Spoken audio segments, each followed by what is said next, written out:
We chose topics which are practical, which are going to be useful to the media, and that is why this time we are focusing on crisis reporting. Maintenant, on est dans une crise assez spectaculaire concernant les mouvements de population dans tout le monde.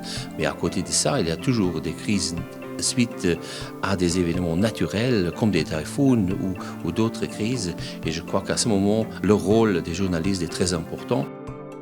Crises today are no longer just local, they're very international because of the global communication that goes on and because global responses to domestic crises are happening everywhere. Asia and Europe, we don't really get much chance to interact with each other, so I think this is a very good forum for forming networks. The way we work is in very many fields very similar, but also very different, and I think we can learn a lot from each other.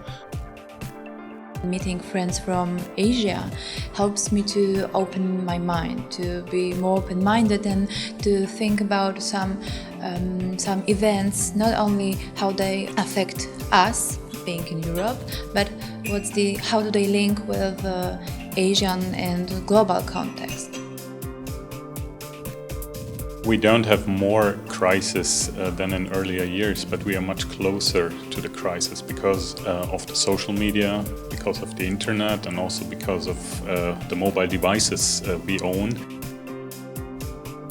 Every country is facing crisis. The nature of crisis may vary. Somewhere there are typhoons, somewhere there are earthquakes, somewhere there are floods, somewhere there is some war going on. So if there is a journalist whose country is not facing any crisis, he is reporting from a crisis country.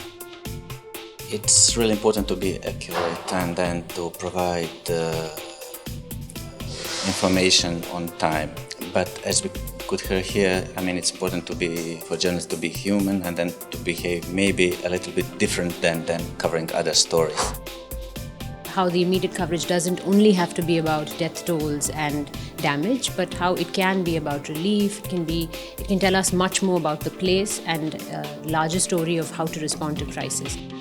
What we're trying to do in the handbook is give people how do you make sense out of chaos.